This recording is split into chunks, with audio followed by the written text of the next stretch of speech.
يا أيها الذين آمنوا اتقوا الله حق تقاته ولا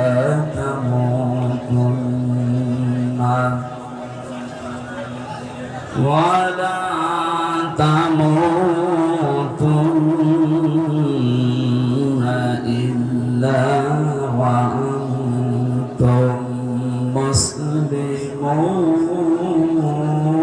مسلمون صدقت يا ربنا. عن أبي هريرة رضي الله تعالى عنه قال قال النبي صلى الله عليه وسلم من مات ولم يخزو ولم يحدث به نفسه مات على شعبة من النفاق. رواه ابن ماجه. وقال تعالى في شان رسوله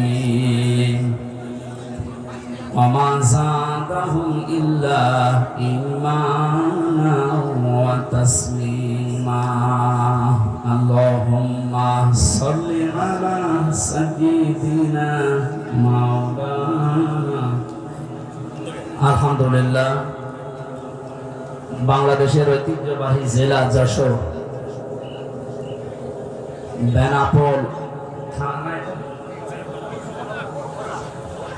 Benapole port থানার উদ্যোগে বাংলাদেশ জামাতে ইসলামী দুর্গাপুর ওয়ার্ডের 2 নম্বর ওয়ার্ডের উদ্যোগে আয়োজিত তাফসীরুল কোরআন মাহফিলের স্বনামধন্য সভাপতি জনাব আব্দুল মাজিদ আতালাল্লাহু আমরাহু ওয়া বারাকাল্লাহু ফি হায়াতি, মাহফিলের প্রধান অতিথি শাইখুল মাশায়েখ, বিশিষ্ট ইসলামী চিন্তাবিদ, শিক্ষাবিদ, আমাদের অভিভাবক জনাব মাওলানা আজিজুর রহমান, কর্ম পরিষদ সদস্য বাংলাদেশ জামাতে ইসলামী কেন্দ্রীয় কমিটি, এখানে বসা আছেন যশোর পশ্চিমে বাংলাদেশ জামাতে ইসলামীর জেলা আমির মাওলানা হাবিবুর রহমান দামাত বারকাতুহুল আলিয়া। এতক্ষণ পর্যন্ত যারা এখানে আলোচনা রেখেছে, আপনাদের এই মাহফিলে যার উদ্দেশ্যে যার মাধ্যমে এসেছি, আপনাদের এলাকার সন্তান ইসলামিক চিন্তাবিদ জনাব মাওলানা এনামুল হাসান বিন নূর, আলোচনা রেখেছেন মাওলানা রবিউল ইসলাম। আমার আগে যারা কথা বলছিলেন আপনারা দেখেছেন যশোরের কৃতি সন্তান ইসলামী সঙ্গীত শিল্পী শ্রদ্ধাভাজন ব্যক্তিত্ব আমার বড় ভাই জনাব কবির বিন সামাদ আতালাল্লাহু আমরাহু ওয়া বারাকাল্লাহু ফি হায়াতি। এর আগে ঈশ্বরের জগতে মাতিয়ে রেখেছিলেন যশোরে তারা কৃতি সন্তান ইসলামিক সঙ্গীত শিল্পী বিশিষ্ট আইনজীবী জনাব অ্যাডভোকেট রকনুজ্জামান রকন ভাই। মঞ্চে বসা আছেন অত্র এলাকার সর্বজন শ্রদ্ধাভাজন ব্যক্তিবর্গ। একটা একটা করে নাম বললে অনেক সময় যাবে, আমাদের হাতে সময় কম। আমরা একবারেই সবার জন্য দোয়া চাচ্ছি, দোয়া করছি। ওয়ারাফানা লাকা যিকরাক, আল্লাহ যার যা ঈমান আমল আছে সে অনুযায়ী দুনিয়া আখিরাতে তার সম্মান মর্যাদা যেন আরো বাড়িয়ে দেন, বলেন আমিন। সামনে বসা মুসলমান ভাইরা, পর্দার আড়ালের সম্মানিতা মা এবং বোনেরা, প্রশাসনের ভাইরা, প্রাণ প্রিয় যশোরবাসী, আল্লাহর দরবারে শুকরিয়া জানাচ্ছি যিনি একটা বিশাল পাথর আমাদের বুকের উপর থেকে নামিয়ে দিয়েছেন। জবান খুলে বলেন আলহামদুলিল্লাহ। এটা যে একটা নিয়ামত, এটা মানেন তো? অনেকে এখনো পর্যন্ত নিয়ামত স্বীকার করতে রাজি না। তারা তো আসলে টের পায়নি, তারা তো বেহেশতে ছিল। এই কারণে ওরা যে নিয়ামত এটা এখনো মানে না, বলে না এটা একটা গজব। হ্যাঁ, ওয়ালা ইয়াজিদু যালিমিনা ইল্লা খাসারা। জালেমদের জন্য দিন যত যাবে এই দেশে এখন তাদের ক্ষতি বিক্রি হতে থাকবে। কারণ কি, অনুনাজ্জিলু মিনাল কুরআনি মা হুয়া শিফাউন ওয়া রাহমাতুল লিল মুমিনিন। এই কোরআনে কারীম নাজিল করার ধারাবাহিকতায় আল্লাহ এমন এমন বিধান দিয়েছেন যেগুলো মুমিনদের জন্য শিফা, রোগ মুক্তির কারণ। ব্যক্তি, পরিবার, সমাজ এবং রাষ্ট্রে যে রোগগুলো আছে কোরআনে কারীম দিয়ে আগামীতে সবগুলো সংশোধন করা হবে ইনশাআল্লাহ। বৈষম্য বিরোধী ছাত্র আন্দোলনে যারা শরীক হয়েছে, জীবন দিয়েছে, আহত অবস্থায় এখন হাসপাতালে আছে প্রায় 2700-র উপরে, আমি জানি 17,500 উপরে প্রায় মারা গেছে এই দেশে। না, মারা যায়নি, শহীদ হয়েছে, মারা গেছে না। যে মানুষগুলো জীবন দিয়ে গেল অনেকে এখনো পর্যন্ত স্বীকার করে না যে এরা শহীদ। আপনি ভুল পথে আছেন। জালেমের জুলুমের সামনে নিজের জীবনটা পর্যন্ত যে লোকটা দিতে পারে সে শহীদ হবে নাকি আরেকবার মরে দেখারও লাগবে? কোরআনে কারীম জানিয়েছে, ওয়ালা তাকুলু লিমান ইউকতালু ফি সাবিলিল্লাহি আমওয়াত বাল আহয়াউ ওয়ালাকিন লা তাশউরুন। সূরা বাকারার 154 নম্বর আয়াতে আছে। তাফসীরে ইবনে কাসির আর ফি সিলালিল কোরআন দেখবেন ব্যাখ্যা লিখা আছে। আল্লাহ পাক বলেন, মুখ দিয়ে কোনোদিন কথা বলবি না। যেহেতু মানুষ মুখ দিয়ে কথা বলে এই জন্য মুখের উপরে আল্লাহ নোটিশ দিয়েছেন। শুধু একজন দুইজনকে না, ওয়ালা তাকুলু, এটা বহু বচন। কেউ এ কথা বলার সাহস করবে না, কোনোদিন বলবে না যারা আমি আল্লাহর জন্য জীবন দিয়েছি এরা মারা গেছে। বরং এরা জীবিত, কিন্তু তোরা টের পাস না। এতটুকু আল্লাহ শেষ করেননি। আল্লাহ পাক বলেন, মানুষ মুখ দিয়ে কথা বলে, এরপরে অন্তর দিয়ে ধারণা করে। এই জন্য ধারণার উপর আল্লাহ দিয়েছেন নোটিশ। ওয়ালা তাহসাবান্নাল্লাযীনা কুতিলু ফি সাবিলিল্লাহি আমওয়াতা বাল আহয়াউন ইনদা রাব্বিহিম ইয়ারযাকুন। সূরা আলে ইমরানের 159 নম্বর 69 নম্বর আয়াতে আছে। রব্বুল আলামিন বলেন, ধারণা করবে না কোনোদিন মনে মনে যারা শহীদ হয়েছে এরা মারা গেছে। না, এটা ধারণা করা যায়। এত মর্যাদা আল্লাহ তাদেরকে দিয়েছেন। এ মাওলানা রবিউল ইসলাম, এখন মরার দরকার নেই। যদি মরে, ঈমান নিয়েও যদি মারা যায়, এটা এখন যুবক মানুষ এখন বাঁচবে, সারের কথা বলছে, এমনি কয়েকদিন পর মরে যাবে। উনি যদি ঈমান নিয়েও মারা যায়, কয়েকদিন আগে হজ করে এসেছে তো আলহাজ জাহাঙ্গীর আলম, প্রফেসর মানুষ, উনি যেন মারা যায় ঈমান নিয়ে মারা গেল, কবরে রেখে আসবে, ঘুমিয়ে পড়বে, কিয়ামতের আগে উঠবে, এর আগে আর খবর, এতটুকুই শেষ। কিন্তু শহীদ আবু সাঈদ, শহীদ আল্লামা দেলাওয়ার হোসাইন সাঈদী রহমতুল্লাহ আলাইহি 90 সালে ময়দানে তিনি একবার এসেছিলেন। এখন চলছে 24 সাল।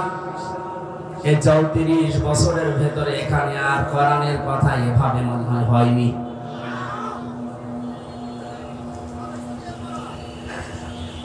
এই মানুষগুলোর নাম বললাম, ওনারা প্রফেসর জাহাঙ্গীরের মতো শুধু ঘুমিয়ে থাকবে কবরে না, আল্লাহ বলেন ওরা জীবিত থাকবে। ওয়াইন্দা রাব্বিহিম ইয়ারযাকুন, ওরা তাদের রবের কাছে রিজিক খাবে। সুবহানাল্লাহ। আমরা জানি মানুষ ঘুমিয়ে থাকলে খায় না, যেহেতু উনি ঘুমিয়ে পড়বে এই জন্য আর খাওয়ার দরকার নেই। যারা জীবিত থাকবে মানুষগুলোর খাবারের দরকার হয়। কিয়ামত পর্যন্ত মহান আল্লাহ শহীদদেরকে নিজে দায়িত্ব নিয়ে খাওয়াবেন। ধরে বলেন আল্লাহু আকবার। শহীদ আবু সাঈদের কি তার জীবনের কোনো মায়া ছিল না? কয়েকদিন আগে গিয়েছিলাম রংপুরে, কবরে জিয়ারত করার পরে দেখলাম ওর বাবা বেরিয়ে এসেছে। আমার বলছে, হুজুর আমার ছেলেটা ছোটবেলা থেকে প্রতিবাদী, অন্যায় দেখলেই ওর নিজের সমর্থনে তারপর প্রতিবাদ করত। এই শব্দটাকে তো আমরা চাই। অন্যায় যেখানে হবে, প্রতিবাদ সেখানে হবে। এটার আরবি নাম জিহাদ। এটাকে উল্টা পাল্টা নাম দিয়ে বহু নিচে নামিয়ে ফেলেছিল ইসলামের বিদ্বেষী তারা বানিয়েছে শব্দটাকে জঙ্গি, টেররিস্ট, সন্ত্রাসী, আরো কত রকমের নাম দিয়ে পৃথিবীর মানুষকে দেখিয়েছে যে এই দেশে জিহাদের নাম নিয়ে বিশৃঙ্খলা তৈরি করার জন্য অনেকে চেষ্টা চালিয়েছে। এরা সবচাইতে বেশি ভূমিকা পালন যারা করেছে, আমি নাম নিয়ে বলি, কাউন্টার টেররিজমের ওই সময়ের যে প্রধান ছিল মনিরুল ইসলাম। আমার যতটুকু বাস্তবতায় জ্ঞান আছে কোরআন আর হাদিসের উপরে, এই লোকটার অ্যাক্টিভিটিস, এই লোকটার কাজ কামের কারণে, এ তৎপরতার কারণে যত মানুষের জীবনে এদেশে নষ্ট হয়েছে, গুম হয়ে আছে। এখান থেকেও একজন গুম হয়েছে, রেজওয়ার। গুম এই শব্দটা শুনতে যদিও ছোট মনে হচ্ছে, এটাতে কত বড় ভয়ানক এবং বিপজ্জনক একটা শব্দ। যারা এখন দায়িত্বে আছেন এত কড়াকড়ি করেন কি আমাদের আগে যেন এই দেশে আর কেউ গুম না হয়। আর আমরা চাই গুম শব্দের সাথে যারা জড়িত ছিলেন একটাকেও যেন ছাড়া না হয়। কোথায় গেছে ওই মনিরুল? কে যেন সেদিন এক কানা লোককে দেখলাম, অন্ধ, গান বানিয়েছে। কোথায় কাদের কাকা? অন্ধ মানুষ। সুতরাং আমরা চাই গুমের সাথে যারা জড়িত ছিলেন, আয়না ঘর বানিয়ে যারা মানুষকে একদিন, 2 দিন না 8 বছর 10 বছর পর্যন্ত, আমার মনে হয় যাদের ভেতরে অন্তত যারা পরিমাণে মনুষ্যত্ব আছে, তারা কোনদিন আয়না ঘরের ভেতর থেকে পাহারা দিয়ে এসে নিজের বাড়িতে ঘুমানো সম্ভব না। আমি রিমান্ডে যে মাটির নিচে ছিলাম, সেখানে ওরা রেখেছিল আমার উপর যে অত্যাচার করতো, মাঝে মাঝে চিন্তা করতাম, আল্লাহ এরাও তো মানুষ, এরা বাড়ি যে স্ত্রীর কাছে থাকে কি করে? এতে তো ঘুম আসার কথা না। এরা নিজেরাই আমাকে বলতো আপনার কোনো দোষ নেই, আমরা জানি, তারপরও আপনি এই করতেন আমার সাথে।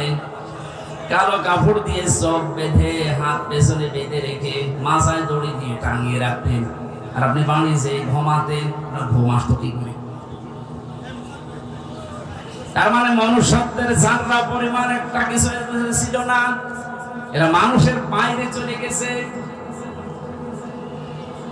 আমার সাথে ভালোবাসতো আমাকে, তাই যদি এই করে, যাদের গুলা দেখতেই পারে না, মাঝে মাঝে বলতো, হুজুর আপনার ওয়াজ শুনি আমরা। ওরে শয়তান, কিসের ওয়াজ শুনতে?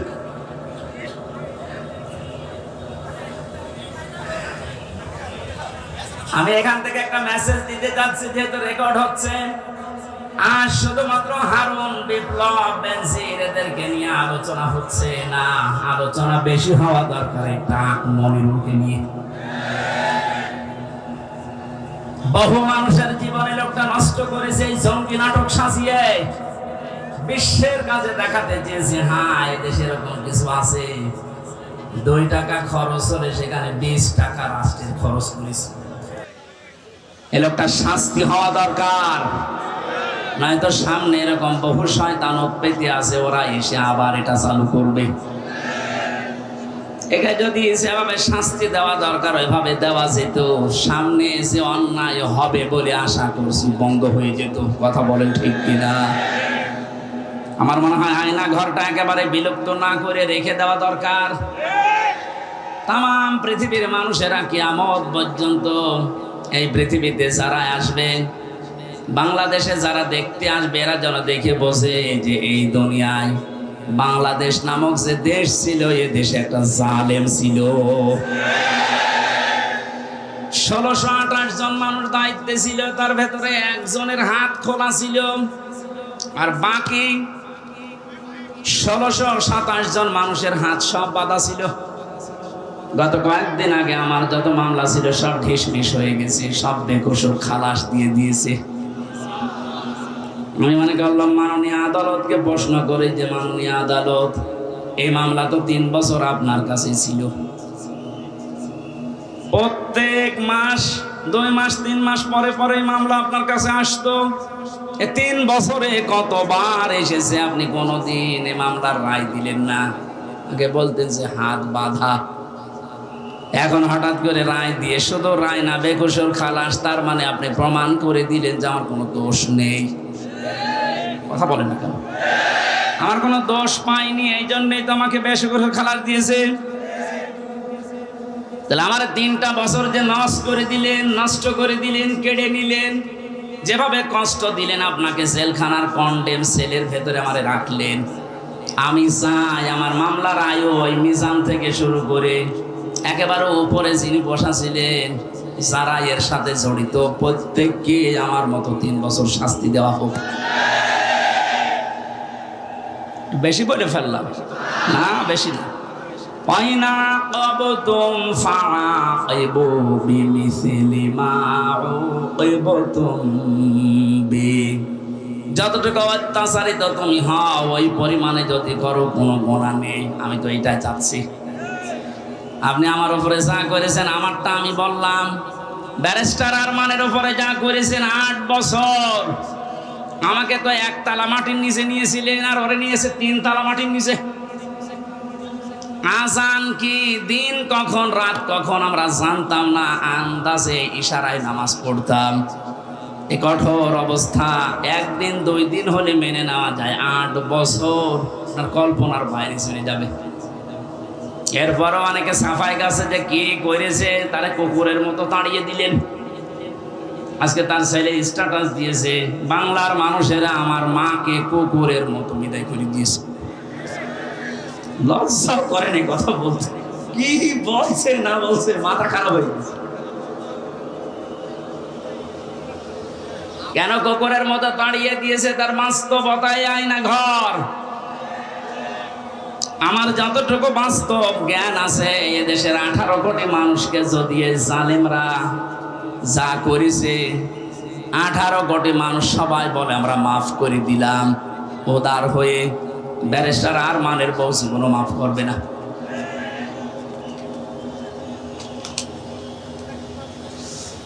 যে লোকটা নিজের জীবন এভাবে দিয়ে শাহাদত বরণ করলেন, বাংলার হাজার হাজার মানুষকে মুক্ত করার জন্য মুখ খুলে কথা বলা, বুক ফুলিয়ে বেড়ানো, এই সুযোগ যিনি করে দেওয়ার জন্য উৎসাহ দিলেন শহীদ আবু সাইদ, তাকে পর্যন্ত অনেকে শহীদ বলতে রাজি না, বলছে আত্মহত্যা করেছে। আপনি মানুষ কি অবস্থায় ছিলেন এই 16 বছর, আপনি টের পাননি? আপনি টের পাবেন কি করে? আপনি তো বাতিলের 5টা গোলামি করেছেন। আমাকেও বলেছিলাম কুষ্টিয়া ভার্সিটিতে ওলামা লীগের সেক্রেটারি তোমারে বানাবো, শুধু আমাদের উন্নয়নমূলক কাজগুলো তুলে ধরবা। কি উন্নয়ন করেছেন আপনি? শুধু মোড়ে মোড়ে মানুষের ছবি আর মূর্তি। কত হাজার কোটি টাকা খরচ করে এগুলো বানালেন, কি হয়েছে? 5 তারিখে 1:30টার সময় পালালেন, 5টা বাজতে বাজতে দেশের একটা জায়গায় আমি আর দেখলাম না আছে। 2 জায়গায় দেখেছি একটু সিটা ফোটা, ওই রংপুরের এলাকায়, ওখানে আবার উপরে লিখে দিয়েছে চোর। আর কি অপমান করলে আপনি অপমান হবে? এখনো পর্যন্ত যদি কেউ জালেমের সাফাই গান আর এই মাসলুমের পক্ষে কথা না বলেন, আপনিও আর এক জালেম। শহীদ আবু সাইদ যেটা করে দেখিয়েছে, শহীদ মুগ্ধ ভাই, ইয়ামেন ভাই, রায়হান ভাই, 1750 উপরে জীবন দিয়েছে এই দেশে 5 তারিখের আগ পর্যন্ত। যারা এগুলো জীবন দিয়ে গেল, উৎসাহ দিয়ে হাজারো মানুষকে, লক্ষ মানুষকে রাস্তায় নামিয়ে জালেমকে বিদায় দিল। আল্লাহ প্রত্যেককে শাহাদতের সর্বোচ্চ মাকাম যেন দান করে। কোনদিনে কথা বলবেন না ওরা মারা গেছে, ধারণাও করবেন না। বৈষম্য বিরোধী ছাত্র আন্দোলন করতে গিয়ে যে 9 দফা আমি দেখতে পেয়েছিলাম, এর 2 নাম্বার যে দফা ছিল রাষ্ট্র সংস্কার করবে, তারা শুরু হয়ে গেছে অলরেডি। আমরা আহ্বান জানাবো যারা দায়িত্বে আছেন, ইমিডিয়েটলি সকাল আসতে আসতে যেন শুনি বাংলার 1628টা চেয়ারের আগের কেউ নেই, সব নতুন এসেছে। এটা এত জরুরি এখন, কারণ এগুলো সব ছিল জালেমদের দোসর। জালেমের একা অত ক্ষমতা ছিল না, এগুলো সব সাহায্য করেছে। যতগুলো কারাগারে আলেমদেরকে সব চাইতে বেশি শাস্তি দিয়েছে, তার ভেতরে কাশিমপুরের হাই সিকিউরিটি এইটা। এরা হুজুর দেখলে, আলেম দেখলে, একামতের দিনের লোক দেখলে ওদের বৃদ্ধি বেড়ে যেত। অন্যান্য মানুষ মার্ডার করে এসেছে, তারা সারাদিন ঘুরে বেড়ায়। আর আমার মূল্য চুরি মামলা 24 ঘন্টা ফাঁসির কন্ডেম সেলের ভেতরে তালা লাগিয়ে রাখে, এরপর আবার সিসি ক্যামেরা দিয়ে রাখে, আমার সাথে কেউ যেন কথা না বলে। এমনি মুখ দিয়ে কথা বের হচ্ছে, ভেতরে কত জ্বালা বলেন তো আমার। আমি আহ্বান জানাবো, 1,10,000-এর উপরে এখনো পর্যন্ত বাংলার বিভিন্ন কারাগারে মানুষ বন্দী আছে। এর ভেতরে আমার মনে হয় 100 জনের 70 জনই তার মামলা সম্পর্কে আমার মতো জানি না। আমি যেমন 3 বছর পরে মুক্তি পেয়েছি, ওরাও দেখবেন 3-5 বছর 10 বছর পরে এমনি মুক্তি পেয়ে যাবে। শেষে প্রমাণ করবে আদালত যে এ নির্দোষ, কোনো দোষ পেলাম না। তাহলে 10 বছর নষ্ট করলেন কেন? আমার যে ধারণা, বাস্তবে আমার মনে হয় যত মানুষ বেকসুর খালাস পাবে, এর সাথে যেই পুলিশ জড়িত, যেই কর্মকর্তা জড়িত, যেই বিচারপতি জড়িত, এতদিন আপনি রায় দিলেন না কেন? বলেন আমার হাত বাঁধা। হাইকোর্টের বিচারপতি যদি বলে আমার হাত বাঁধা, তে চেয়ারে বসার দরকার কি? ভ্যান চালিয়ে খান। যেহেতু 1628 জনের মাত্র একটা হাত খোলা ছিল, বাকি সব বাঁধা ছিল। আমার বিচারপতি আমার এই কথাই বলতো, হুজুর কি করব, এতদিন হাত বাঁধা ছিল, এখন হাত খুলে গেছে, এজন্য কোনো কিছু দেখতে পাই না। আমার মামলাটা এভাবে দেখার পরে বলছে, কি নিয়ে বিচার করব, কোনো মাল নেই, দা খালাস দিয়ে দিলাম। ওনার যেমন হাত খোলা, এখন ন্যায় বিচার করার সাহস পাচ্ছে, শক্তি পাচ্ছে। সারা দেশে যত চেয়ার আছে, কারো হাত আমরা বাধা দেখতে চাই না, সব খোলা দেখতে চাই। কালকে আমার রাতে ছিল চৌগাছা, ওসি সাহেব এসে আমার সাথে খাবার খাবে বলে আকাঙ্ক্ষা পেশ করি যে আমি খাবার খাবো। দেখা করার পরে বলছো, হুজুর আমি আপনাকে থানায় এই কয় বছর আসতে দেইনি, আমার মাফ করে দেন। আমার কিছু করার নেই, আমার হাত বাঁধা ছিল। শুধু এই ওসি না, এদেশের 1628 জন যে বলছে, আমি হিসাব করে করে দেখেছি, 64 জেলার 64টা ডিসি, এসপি, এএসপি, টিওনো, ওসি, এমপি, মন্ত্রী, উপজেলা চেয়ারম্যান, মেয়র, এগুলো হিসাব করে মিলাবেন, দেখবেন কলম খাতা দিয়ে 1628 জন হবে। এই মানুষগুলো এখন সব যেহেতু হাত খোলা, আমরা চাই যে এদের হাত কিয়ামতের আগে যেন আর কেউ বেঁধে দিতে না পারে, তাহলে ন্যায় বিচার কায়েম হবে। আর পরিপূর্ণ যদি দেখতে চান তাহলে কোরআন লাগবে। কথা বলেন না কেন? অনেকে প্রশ্ন করে, কয়েকদিন আগে আপনি সিঙ্গাপুরে, মালয়েশিয়া গেলেন, ওখানে তো কোরআনের আইন চলে না, ওখানে তো ন্যায় বিচার আছে। হ্যাঁ আছে, 100 নেই। ওরাও আন্দাজের উপরে মানুষের কথা শুনে অনেক অবিচার করে, আমি নিজে দেখেছি। কারণ ন্যায় বিচার কায়েম করার জন্য এইটার বিকল্প পৃথিবীতে কিছু নেই। অমান হাকামা বিহি আদালা, যারা কোরআন দিয়ে বিচার করে এরা ন্যায় বিচার কায়েম করতে পারে। সুতরাং পৃথিবীর যেখানে এইটা কায়েম না হবে, 100% আপনি ন্যায় বিচার পাবেন না। 53 বছর তো দেখতে পেলেন, এই যে মাওলানা আজিজুর রহমান মুরব্বী বসে আছে, 53টা বছরই হয়তো উনি দেখেছে, ওনার বয়সটা দেখছি। বাবা চালিয়েছে উনি দেখেছে, স্বামী চালিয়েছে উনি দেখেছে, চাচা চালিয়েছে উনি দেখেছে। আমার যেহেতু 92 সালে জন্ম, চাচা পর্যন্ত মনে হয় আমি পাইনি, কিন্তু ববুরটার ভাবিরটা তো দেখলাম। কথা বলছে না কেন? 53 বছরে কি হয়েছে সব দেখতে পেলাম। বিশেষ করে এই 2 ট্রাম কাঙ্ক্ষিত মানের কি আসে তা তো সবই দেখেছি, কারণ মুখে মুখে খালি বুড়ি উড়িয়েছে, উন্নয়নের মহাসড়কে দেশ চলছে। এখানে আহ্বান জানাচ্ছি, এখন শুধু বাকি আছে এইটা দিয়ে দেশ চললে কেমন দেখা যায়। এটা দিয়ে যেন বাংলার 56,000 বর্গ মাইল চলে, আর কেমন দেখা যায় এটা দেখে মরার খুব ইচ্ছা আমার। কার কার ইচ্ছা আছে এটা দেখতে? হাত তোলেন তো, লিল্লাহে তাকবীর। আন্দাজ হাত তুলবেন না, সামনে কিন্তু আসছে এটা দেখার। লিল্লাহে তাকবীর।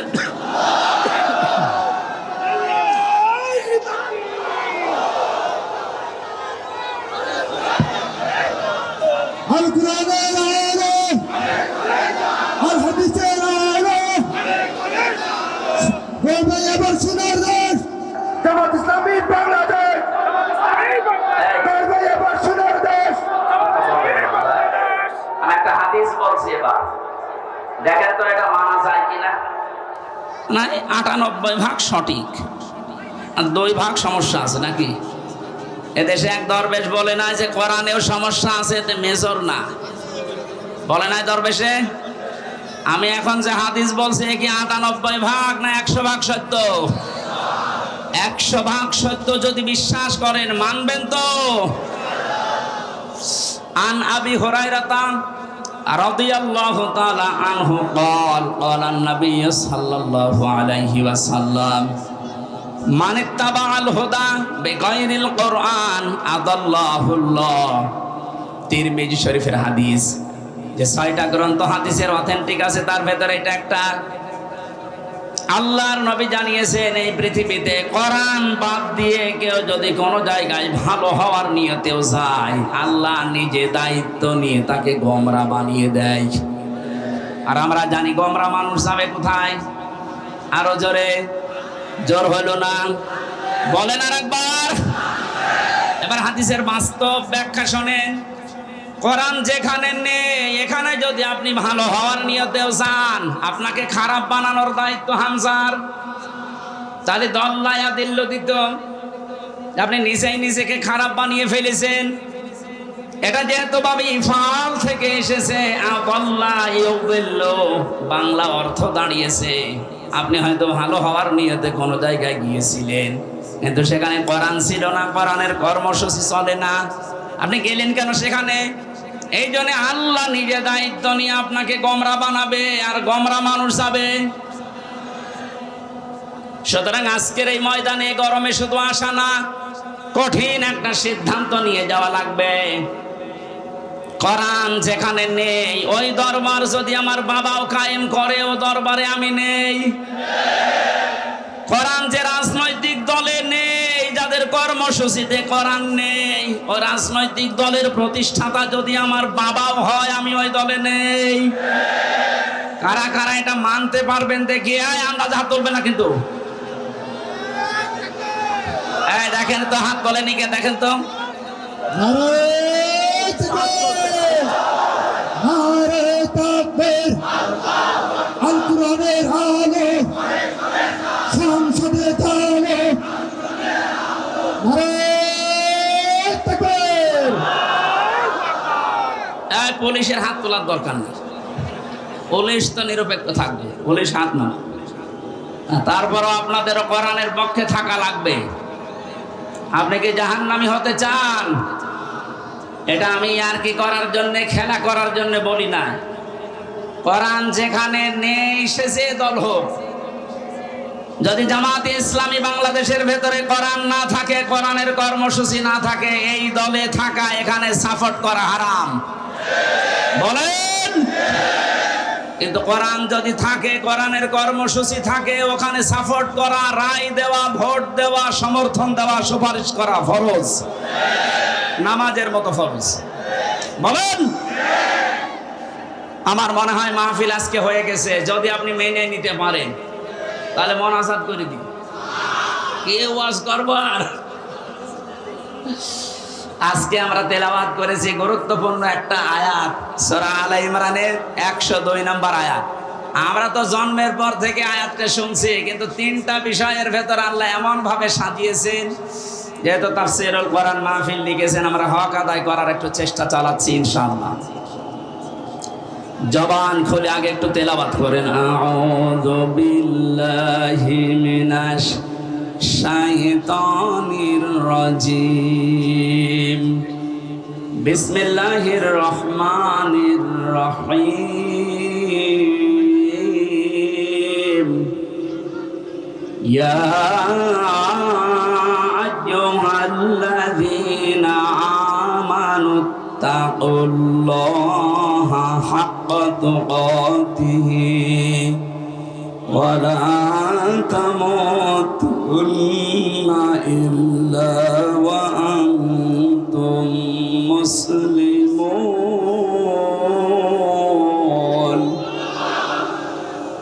সূরা আলে ইমরান নামকরণ আছে, ঐতিহাসিক প্রেক্ষাপট আছে, বাস্তবতার কিছু শিক্ষা আছে। সবগুলো বলতে গেলে আবার আজান হয়ে যাবে।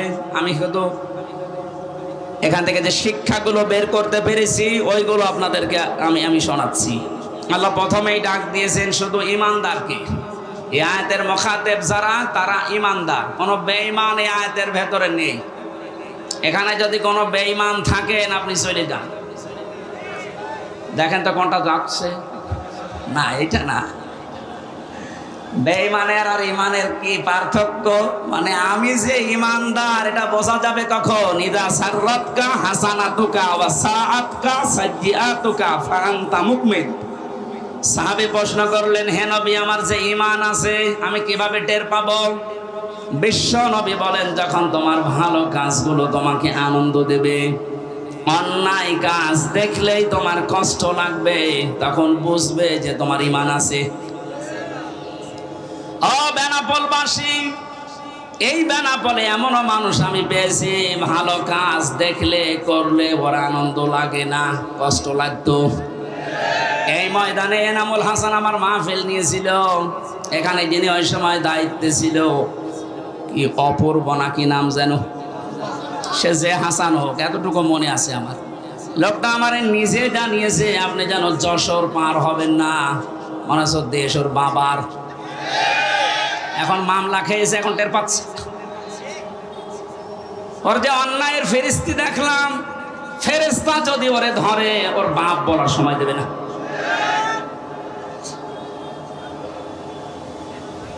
আল্লাহ এই গজব থেকে যে আপনাদেরকে বাঁচিয়েছে, এখন যিনি আছে মনে হয় আল্লাহর ওলি হবে।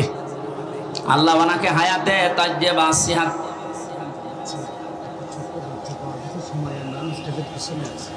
একটা ছোট বাচ্চা পাওয়া গেছে সময় স্টেজের পেছনে আছে। যদি কারো হয়ে থাকে, মাইকের আওয়াজ যাচ্ছে যত দূর, ওখান থেকে নিয়ে যান। আমার ভাইরা, কি বলতে গেলাম, তো ছাতা ভুলে গেলাম। এভাবে হঠাৎ করে আসলে ঠিক আছে, ওইটুকু মনে আছে আমার। সম্মানিত ভাইরা, যে যিনি আছেন দায়িত্বে, এই যে কিছুদিন আগে যশোরে যিনি এসপি হিসাবে দায়িত্ব পালন করার জন্য এসেছেন, ওনার একটা ভিডিও দেখলাম। মানে দায়িত্ব নেওয়ার পর দিনই জানিয়েছে, পুলিশের এই চাকরি আমি জান্নাতে যাওয়ার মাধ্যম মনে করি। এটা একটা আল্লাহর ওলি যদি এই কথা মতো কাজ করতে পারে। মসজিদের ইমাম সাহেব যদি বলে আমি ঘুষ খাই না, ওরা ঘুষ দেবে কে? আরে বেনাপোলের ওসি সাহেব যদি বলে আমি ঘুষ খাই না, এটা আল্লাহর ওলি।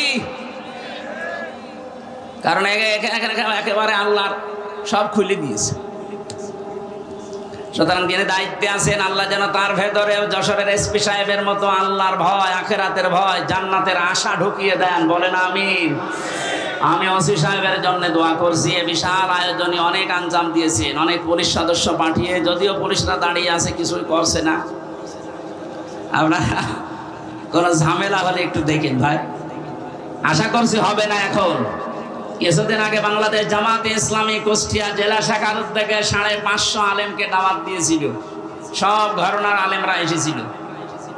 550, 3.5 ঘন্টা 4 ঘন্টা আমরা আলোচনা রেখেছি কোরআন হাদিস দিয়ে। কোনো বাধা নেই, কোনো উস বিষ নেই। আপনি বলেন তো, 5 তারিখের আগে আগস্টের 550 না 5.5 জন আলেম এক জায়গায় হলে 10টা মামলা হয়ে যেত। কোথা থেকে আল্লাহ কোথায় আমাদেরকে পৌঁছিয়ে দিয়েছে, এ নিয়ে আমাদের শুকরিয়া আদায় করা দরকার না? আসলে এই নিয়ামত ব্যয়ের শুকরিয়া আদায়ের মাধ্যম 3টা। আপনাদেরকে আমি খুব শর্টকাটে বলছি।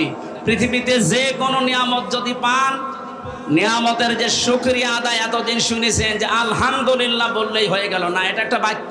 এটা কি? নিয়ামতের শুকরিয়া আদায় হবে তিনটা বিষয় মানলে। এক নম্বরে আপনাকে মুখে বলা লাগবে যেটা নিয়ামত। এটা কি? এ দেশের 100 জনের 80 জন বিশ্বাস করছে, মেনে নিয়েছে যেটা নিয়ামত, খালি 20 জন এখন মানে না। এক কথা বলেন। এই জন্য একটা উদাহরণ আমার মনে পড়ছে। হোস্টেলে খাবার খায় 100 জন, সকালবেলা ওদের দেওয়া হয় পাউরুটি আর কলা। 20 জন বলছে যা দেওয়া হচ্ছে এইভাবেই দেওয়া হোক, আমাদের অসুবিধা নেই। 80 জন বলছে না, এই খাবার আমরা খাবো না, আমরা মেনু পাল্টাতে চাই। হোস্টেল ম্যানেজারকে ডাক দিয়েছে যে স্যার, আমরা কেউ চাই রুটি, কেউ চাই রোল, কেউ চাই খিচুড়ি, এভাবে বিভিন্ন নাম দিয়েছে। উনি বলছে তাহলে ভোট দাও। ভোট দিয়ে দেখা গেল যে 20 জন আগে ছিল কলা পাউরুটি, ওরা 20 জনই আছে। বাকি ভোট দেওয়ার পরে 15 জন চেয়েছে রোল, 18 জন চেয়েছে চিড়া, 19 জন চেয়েছে হয়তো খিচুড়ি। এভাবে ভাগ ভাগ করে দেখা গেল যে 80 জন ভাগ হয়ে 20 পর্যন্ত আর যেতে পারে না। এটা বললাম এই কারণে, এখন কিন্তু সময় ঠিক ওই কায়দায় চলছে। এই কথা বলছেন। আমরা সংখ্যা এখন কম না। 5 তারিখের পর থেকে আজকের 11 তারিখ, আজকে 11 তারিখ না, এই 1 মাস 6 দিনের রিপোর্ট আমরা পেয়েছি, বিবিসি রিপোর্ট দিয়েছে। 5 তারিখে, আগস্টের 5 তারিখের আগ পর্যন্ত এই দেশে মাত্র 100 জনের 15 থেকে 16 জন মানুষ চাইতো যে দেশে ইসলাম কায়েম হোক।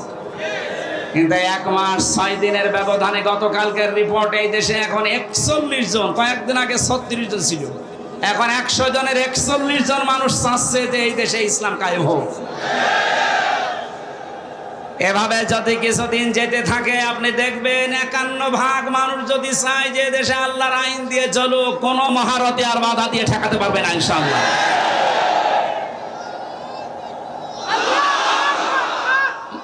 আমার কথা শেষ করতে হবে। ওরা বসান বসান। সম্মানিত ভাইরা, আমরা 80 জন, এরপরও আমরা 20 জনের সাথে পারছি না, কারণ ওরা সব এখনো কলা পাউরুটিতে আছে। কথা বলেন। আমরা 80 জন যদি এখন ভাগ ভাগ হয়ে 15, 17, 18, 19 চাই, 20 পার হতে না পারি, কিয়ামতের আগে কিন্তু এদেশে আল্লাহর বিধান আসবে না। যেন আমরা চাই ছোটখাটো বিষয়ে সব মতপার্থক্যবাদ। এই আয়াতের পরবর্তী আয়াতে এই কথাগুলো আল্লাহ দিয়েছেন, তোমরা সবাই মিলে ঐক্যবদ্ধ হয়ে আল্লাহর রজকে আঁকড়িয়ে ধরো। মাওলানা মামুনুল হক হাফিজাহুল্লাহ 3 বছর আমার সাথে ছিল পাশের রুমে। উনি মাঝে মাঝে আমারে বলতেন, হামজা, বাইরে ভাবতাম কি আর ভেতরে এসে দেখছি কি। আমরা মারামারি করতাম বাইরে, 5 কলিনা 3 কলিনা লম্বা টুপি এই নিয়ে।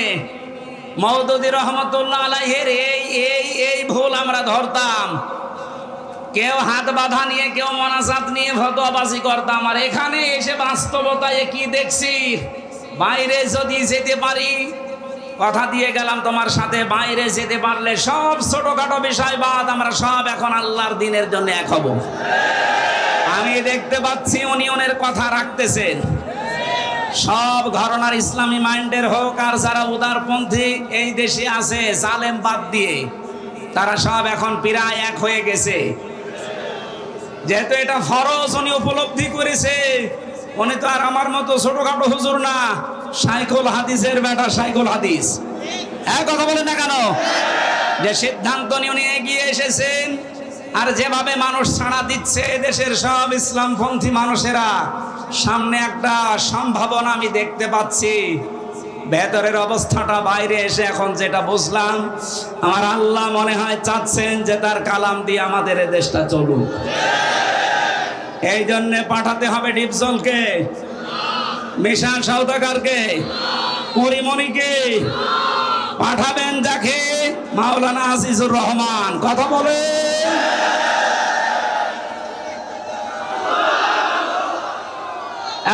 একটু ছোট। সেদিন সিরাজগঞ্জে যাওয়ার পরে আমি নেতৃত্বের গোনা বলে 8টা, এর উপরে কথা বলেছিলাম। এক জালেম এসে বলছে, হুজুর ওয়াজ হচ্ছে না রাজনীতি হচ্ছে? এইটাই আসলে আজ এতদিন পর্যন্ত আমাদের আদর্শ ঠিক করতে পারি নাই, এই কারণে মাথার উপরে যাদের ঝড়ি ছিল আমাদের পর্যন্ত আসে না। রাসূলুল্লাহ আবু জাহেলের মাথা থেকে, আবু লাহাবের মাথা থেকে খাদ্যের ছড়ি যখন আবু বকরের মাথায় দিয়েছেন, ওমরের মাথায় দিয়েছেন, এতদিন যারা খাবার পায়নি এখন খাবারের অভাব হয়নি। ঝড়ি তো একই ছিল, শুধু মানুষ পাল্টিয়েছে। কথা বলেন ঠিক কিনা? আমরাও তো ঝড়ি ঠিকই আছে, শুধু পাল্টিয়ে চাকলাদার মার্কা লোককে বাদ দিয়ে আমরা আসিসুর মার্কা লোক চাই। ঝড়ি ঠিকই থাকবে, খাবারের অভাব হবে না ইনশাআল্লাহ।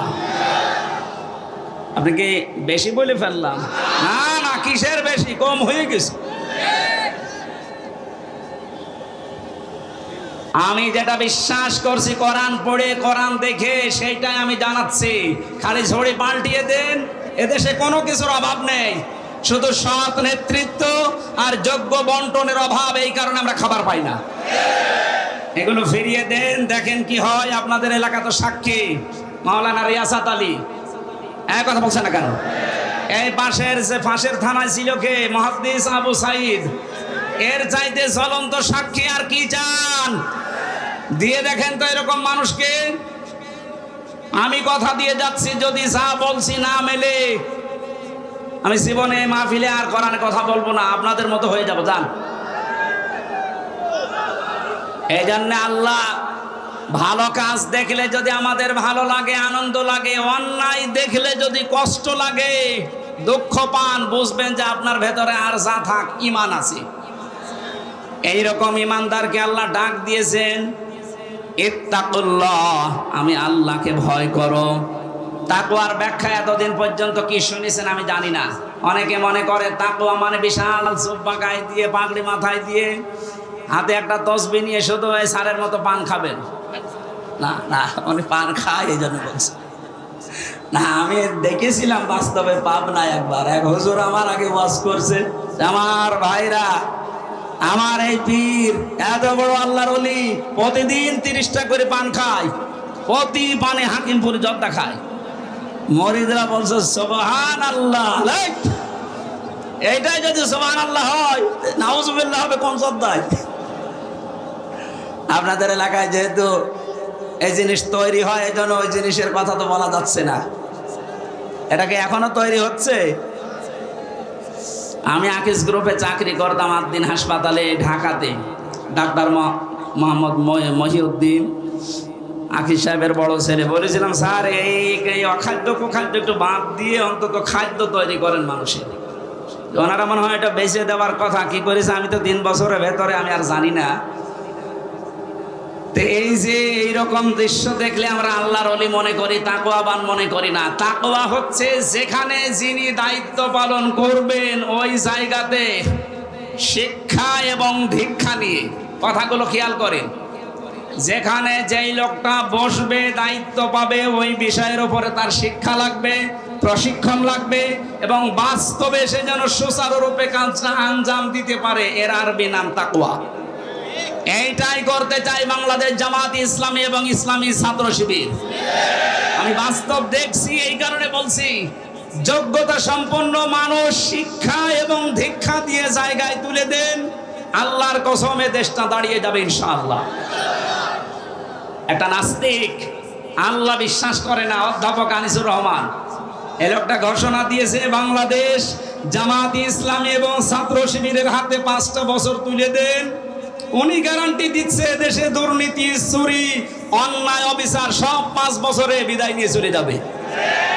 আল্লাহ বিশ্বাস করে না এই লোকটা এ কথা বলতে পারে।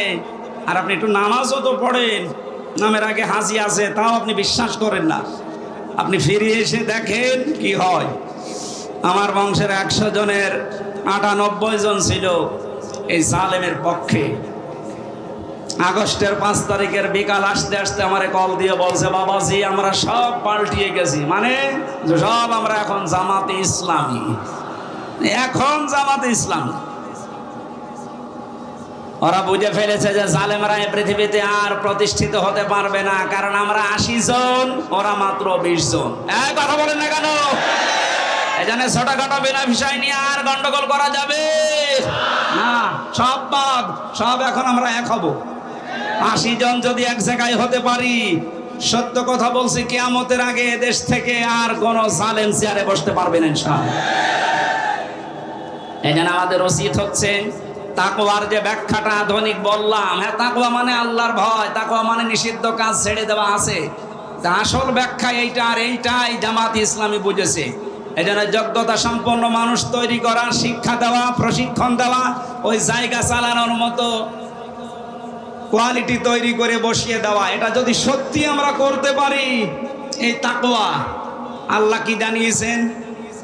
ওয়ালাউ আন্না আহলাল কুরা আমানু ওয়াত্তাকাউ লাফাতাহনা আলাইহিম বারাকাতিম মিনাস সামাই ওয়াল আরদ। আল্লাহ বলেন আমার উপরে ঈমান আনার পরে যদি তাকওয়া অবলম্বন করতে পারো, তার মানে এইভাবে যেভাবে প্রশিক্ষণ দিয়ে 3 মাস 6 মাস 1 বছর পরে পরে খুঁটি বানায় এক একটা, এভাবে যদি তৈরি করে নিতে পারো, আমি আল্লাহ গ্যারান্টি দিচ্ছি লাফাতাহনা, লামে তাকিদ, সুপারলেটিভ ডিগ্রি, এটা যত রহমত বরকতের দরজা আকাশ জমিনে আছে আমি আল্লাহ সব খুলে দেব। জোরে বলেন সুবহানাল্লাহ। এটা আমরা দেখতে চাই না, চাই না? লাফাতাহানা দিয়েছেন আল্লাহ, আল্লাহর গ্যারান্টি মিথ্যা মনে হয়? বলেন 100% বিশ্বাস করে আল্লাহর কোরআনের এই সূরা আনআমের না আরাফের 96 নম্বর আয়াতটা আল্লাহ যখন গ্যারান্টি দিলেন ঈমান আছে তোমাদের, এই অনুযায়ী তাকওয়া অবলম্বন করো, যোগ্য ব্যক্তি তৈরি করে যোগ্য জায়গায় তুলে দাও, আমি আল্লাহ পাক এই 2টা শর্ত দেখলে আকাশ আর জমিনের বরকতের দরজা খুলে দেব। কত হাজার কোটি টাকা পাচার হয়েছিল, 4 ভাগের 3 ভাগ ফেরত আসতেছে ইনশাআল্লাহ। যারা দায়িত্বে আছে এই মানুষগুলো যদি এই করতে পারে, যাদের ভেতরে 100% তাকওয়া, ডক্টর আইনাতুল্লাহ আব্বাসী কয়েকদিন আগে ঘোষণা দিয়েছে, তাকওয়াবান মানুষগুলো যদি সত্যি চেয়ারে বসতে পারে, শুধুমাত্র টাকা যা পাচার হয়েছে এগুলো না, যারা এখনো বন্ধ করে রেখেছে ওইগুলো আল্লাহ ফেরত নিয়ে এসে দেবে ইনশাআল্লাহ। এক দরবেশের দিকে তাকিয়ে দেখলাম 36,000 কোটি টাকা ঋণ করেছে। দরবেশের অবস্থা যদি এই হয়, যারা ধরবেশ এদের অবস্থা কোন জায়গায়? সব কয়টা বিভাগেরা এমন জায়গায় পৌঁছিয়েছিল, শয়তান দেখে হাসতো যে আমি আর কি শয়তানি করবো, এটা আমার চাইতে বড় শয়তান। এই জন্য তাকওয়ার আমি এখানে 9টা ব্যাখ্যা পেয়েছি, সংক্ষেপ করছে। আপনারা একটু তাফসিরে ফি জিলালিল কোরআনটা একটু দেখবেন। এটা আমি জেলখানায় থাকতে বেশি বেশি স্টাডি করেছিলাম, এই জন্য রেফারেন্সগুলো এখান থেকে বলা হয় বেশি। ওয়ালা তামুতুন্না, মৃত্যুবরণ করবা না, ইল্লা ওয়া আনতুম মুসলিমুন, যতক্ষণ মুসলমান হতে না পারো। এই ঘোষণা কার? আরো জোরে বলেন। মুসলিম শব্দটা ইসলাম থেকে, সিলমন থেকে এরকম ভাগ ভাগ করে এসেছে। এই পৃথিবীতে যে ইসলাম আমরা বলি এটা 2 প্রকার। ইসলাম কয় প্রকার? আরো জোরে বলেন। একটা ইসলাম হচ্ছে প্রাকৃতিক ইসলাম, আর একটা হচ্ছে শারঈ ইসলাম। প্রাকৃতিক ইসলামে যে আম গাছে আম ধরা, সূর্য যেদিকে উঠতেছে তৈরি হওয়ার পর থেকে কিয়ামত পর্যন্ত ওইভাবে ডুবতে থাকবে, এটা প্রাকৃতিক। এটা কি? এইটার দায়িত্ব আল্লাহ মানুষকে ছেড়ে দেয়নি। সারা জীবন চেষ্টা করলেও আপনি আম গাছে তাল ধরাতে পারবেন? কারণ এই নিজাম, এই নিয়মটা কার বলেন তো? আল্লাহ এটা কায়েম করে দিয়েছেন, কিয়ামত পর্যন্ত থাকবে। কিন্তু শরঈ ইসলাম যেটা কাগজে আল্লাহ দিয়েছেন, এই যে কোরআনের কাগজে, হাদিসের কাগজে, এই কাগজের ইসলাম জমিনে দাঁড় করানোর জন্য আল্লাহ পাক নিজে দায়িত্ব নেননি, এটা আমাদের উপরে ছেড়ে দিয়েছেন। এর আগেও আল্লাহ নেয়নি, এখনো নিচ্ছেন না, ভবিষ্যতেও নেবে না। হ্যাঁ, আমাদের অ্যাক্টিভিটিস দেখে আল্লাহ আমাদের হাতে তুলে দেবে। ইন্নাল্লাহা লা ইউগায়্যিরু মা বিকওমিন হাত্তা ইউগায়্যিরু মা বিআনফুসিহিম। যতক্ষণ পর্যন্ত কোন জাতি নিজের ভাগ্য পরিবর্তনের চেষ্টা না চালায়, ততক্ষণ আল্লাহ ভাগ্য পরিবর্তন করে দেয় না। এ কথা মানেন তো? সময় সুযোগ যখন এসেছে, আমাদের ভাগ্যকে আমাদেরই পাল্টাতে হবে। এই কাগজের ইসলামকে জমিনে নিয়ে আসা লাগবে ইনশাআল্লাহ। বলেন, এটা যদি সত্যি জমিনে ইজহার হয়ে যায়, মান কোরআন কোরআনা ফাস্তাজহারাহু, যে ব্যক্তি কোরআন পড়ে আর কোরআনকে বিজয় করার চেষ্টা করে, ফাহাল্লা হালালাহু ওয়া হাররামা হারামাহু, এর হালালকে হালাল হারামকে হারাম জেনে ছেড়ে দেয়, আদখালাহুল্লাহুল জান্নাহ, নবীজি বলেন আল্লাহ তাকে জান্নাতে দিয়ে দিয়েছে। বলেন আল্লাহু আকবার। এ কাজ যদি কেউ না করে, দুনিয়ার কাজ মনে করে ছেড়ে দেয়, যে কাগজ ইসলামকে জমিনে প্রতিষ্ঠিত করা এটা রাজনীতি, দুনিয়ার কাজ, নবীজি বলেন মান মাতা, যে ব্যক্তি মরে গেল, অলাম ইয়াখুযু, গজওয়া করা, আন্দোলন করা, দিন কায়েম করার কোন সিদ্ধান্ত, মন মানসিকতা, সাপোর্ট তার ছিল না, অলাম ইউহাদ্দিস বিহি নাফসাহু মাতা আলা শুবাতিন মিনান নিফাক, এই লোকটা মারা যাওয়ার সময় নামাজি হতে পারে, রোজাদার হতে পারে, হজ করা হতে পারে, কিন্তু মুনাফিক হয়ে মরবে। বলেন নাউজুবিল্লাহ। আল্লাহ আমাদের হেফাজত করুন। প্রচন্ড গরম, এক আর রাতের মাহফিল শেষ শ্যামনগরে, এই জন্য খুব তাড়াতাড়ি করছি, এত গরমে আমারও সহ্য হচ্ছে না। আগামীতে নিয়ে আসলে রাতের বেলায় নিয়ে আসেন, এসার পরে তুলে দেনে মারা কয়েক ঘন্টা কথা বলবো। রহিতা আছে, এই সারের গ্রামে আছে কিছুদিন পরে, 8ই ডিসেম্বর রহিতা মনিরামপুরে, এখানে যাবেন, এসার পরে উঠবো ইনশাআল্লাহ। না খুব কষ্ট হচ্ছে, আল্লাহুম্মা আমিন। লা ইলাহা ইল্লা আনতা সুবহানাক ইন্নী কুনতু মিনাজ জালিমিন। এই মাথাটা নিচু করেন, মাথা নিচু করেন, চক্ষু বন্ধ করেন। মা বোনেরা সহ যে যেখানে আছেন, আমার 100% বিশ্বাস হচ্ছে আজকের মোনাজাত কবুল হবে ইনশাআল্লাহ। মাথা নিচু করেন, মাথা নিচু করেন, চক্ষু বন্ধ করেন। জীবনের অপরাধ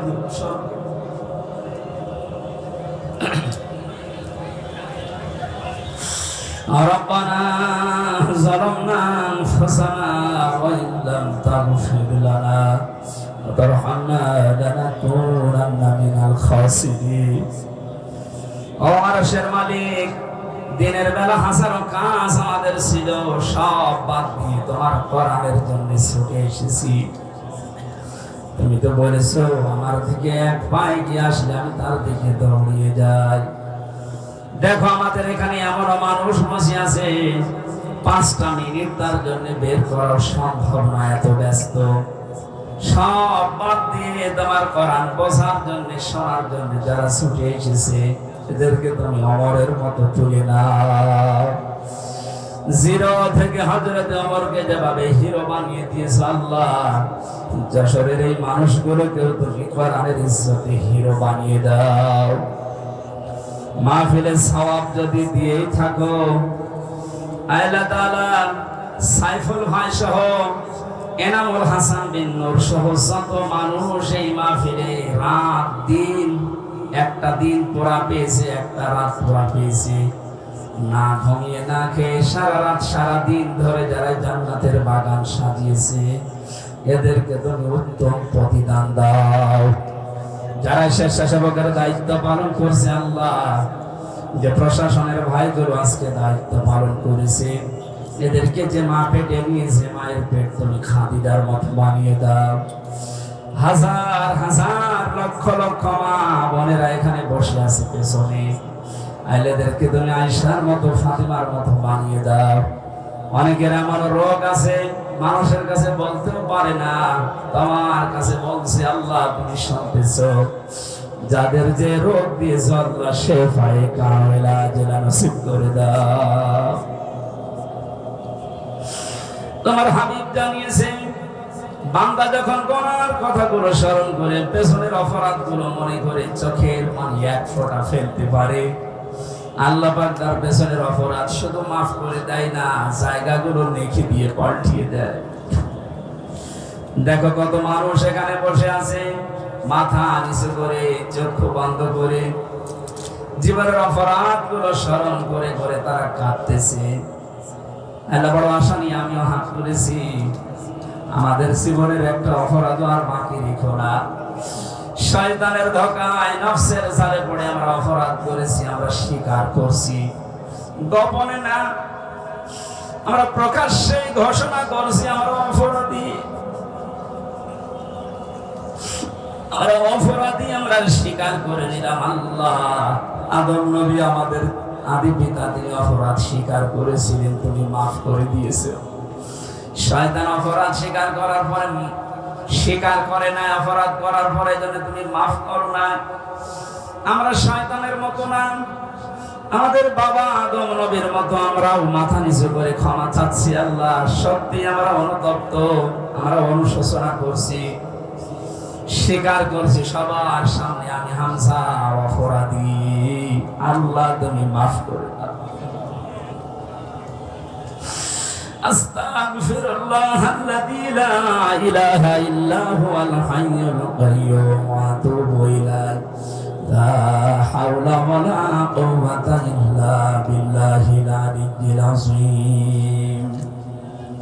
রব্বুল আলামিন, আমাদের অভিভাবক এখানে বসে আছে মাওলানা আসিফুর রহমান, আল্লাহ তাআলা তুমি তাকে কাঙ্ক্ষিত জায়গায় পৌঁছিয়ে জাতির খাদেম বানিয়ে দাও। মাওলানা হাবিবুর রহমান সহ আল্লাহ তাআলা কত আলেম এখানে বসে বসে দোয়া চেয়েছে। আমার সাথে মাওলানা হোসাইন, আমার বাবা বেঁচে আছে এজন্য আমি জানি না কি জিনিস। ও মাঝে মাঝে দেখি বাবার কথা বলে। আল্লাহ মাওলানা হোসাইনের বাবাকে তুমি কবরে জান্নাত দিয়ে দাও। কবরে সামার ভাই তার বাবাকে হারিয়েছে। আল্লাহ তার বাবা আলেম ছিল, তার বাবাকেও কবরে ক্ষমা করে দাও। অ্যাডভোকেট রকনুজ্জামান, রবিউল ইসলাম সহ এনামুল হাসান ভাই সহ শত আলেম এখানে এসেছে। যে বাড়িতে ছিলাম আল্লাহ সাইফুল ভাই, তার মাকে দেখলাম, তোমার বাবাকে মাফ করে দাও। তার সন্তান আদি যেগুলো আছে সহি সালামতে রাখো। এই ময়দানে সারাই দায়িত্ব পালন করছে কোরআনের, আল্লাহ তুমি তার দিকে একটু এগিয়ে যাও। আগামীতে এই মাহফিলটা কোরআনের জন্য বিশাল আকারে কবুল করে নাও। এলাকায় মাটির নিচে যত মানুষ ঘুমিয়ে আছে কোরআনের ইজ্জতে মাফ করে দাও। যে যে কর্মজীবনে আছে, এই বেনাপোল বাজারে যত মানুষ ব্যবসা বাণিজ্য করে হালাল রুজিতে বরকত দাও। আল্লাহ ট্রাক বাস লরি যত মানুষ তার কর্মজীবনে ব্যস্ত আছে, কত ভাইরা আমার সামনে দিয়ে বিভিন্ন যানবাহন চালাচ্ছে, এদেরকে সহি সালামতে রাখো।